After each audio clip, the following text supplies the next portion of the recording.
عقلوا عليها، وانا كنقولها لكم من هذا المنبر، ودوزوا لهذا الفيديو الا وقعت هذه الحادثه، دوزوا لهذا الفيديو.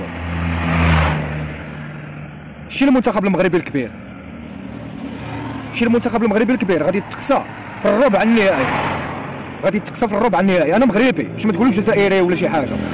عرفتي علاش؟ لان ليلى، انا ماشي انا اللي قلت هاد الهضره، قالتها ليلى عبد اللطيف، ومنين تقولها ليلى عبد اللطيف عرف ان الواقعه غادي توقع،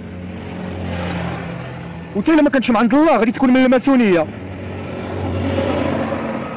حيت الماسونيه هي اللي كتكتب لها. واش فهمتوني؟ وقالت لك الشعب المغربي غادي يخرج للشارع، وخرج للشارع وغادي يطالب بالحقوق ديالو. هما بداو كيتحاكموا يعني الناس اللي مسؤولين على هذا الشيء. والمهم كلشي كيتقال، والربع النهائي غادي تقصينا مصر. يعني هي اللي لابسه تيشورت في الاحمر والشورت في الابيض، ويعني كتقول لك بلد عندها الاهرامات. المهم نتوما خمموا وما تبقاوش تهضروا بالعاطفه، حيت درت انا واحد الفيديو هي تصويره ما هضرت فيها ما والو، ناض كلشي كيسبني. ناض كلشي كيسبني، وصحاب لهم جزائري بقاو عليا جزائري زبي كدا. انا ما جزائري ما مغربي، واش فهمتوني؟ انا ما جزائري ما مغربي.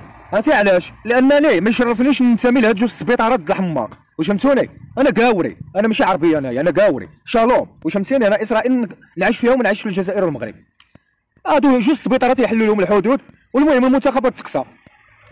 علاش؟ لان عندنا شي حاجات اساسيات على الكره. احنا البطاله جالسين مع كررناها، شوف جالسين كنخوروا في طرويه الزبل واللاعبين ب 300 مليون، يلا بارده. وحنا نخوروا في طرويه الزبل الشباب الضائع. حنا هما الشباب الضائع، واش فهمتوني؟ حنا ماشي شباب المستقبل، حنا الشباب الضائع المدفون المغبول المقتول، فينا جميع المواصفات. المهم شالوم شالوم.